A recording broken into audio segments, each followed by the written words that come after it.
સમાંતર શ્રેણીનો 2 માર્કનો દાખલો 10 થી 10 અને 250 વચ્ચે 4ના કેટલા ગુણિતો આવે? હવે 4ના ગુણિતો મેળવવા માટે 4 એકુ 4, 4 દુ 8, 4 તેરી 12, 16, 20 એમ અંતિમ પદ 250 પહેલા કયું આવે? પણ 10 થી 250 ની વચ્ચે કીધું એનો મતલબ આ બે આવશે નહીં.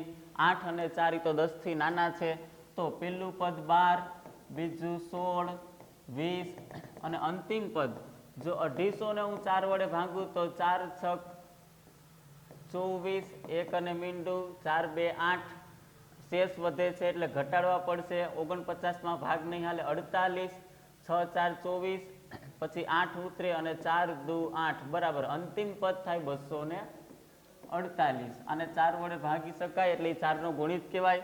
પછી એમાં 4 ઉમેરીએ તો 252, પણ 252 તો 250 થી વધી જાય, 250 થી વધી જાય. રકમમાં કીધું 10 અને 250 ની વચ્ચે જ રહેવાનું છે. હવે આ પદ કેટલા? પહેલું પદ, બીજું પદ, ત્રીજું, તો આ n બરાબર કેટલામું પદ? nમું પદ મેળવવાનું સૂત્ર n બરાબર a plus n minus 1 into d. શ્રેણીનું પહેલું પદ મને દેખાય 12 ડિફરન્સ ડી. બીજા પદમાંથી પહેલું પદ બાદ કરું, 16 માંથી 12 જાય તો 4 અને n. અંતિમ પદ n કેટલું આપેલું છે? 248. અહીં લખી નાખું 248 બરાબર એની જગ્યાએ 12 પ્લસ n માઇનસ 1 અને ડી ની જગ્યાએ ડિફરન્સ ડી 4. આના પછી 12 બરાબરની આ બાજુ આવે -12, બાદ બાકી કરું 8 માંથી 2 જાય 6 અને 23, 24 માંથી 1 જાય 23. આ 4 ભાગાકારમાં છે એ બરાબરની, ગુણાકારમાં છે એ બરાબરની આ બાજુ આવે તો ભાગાકારમાં આવી વધ્યું n માઇનસ 1. 4 પંચા 20,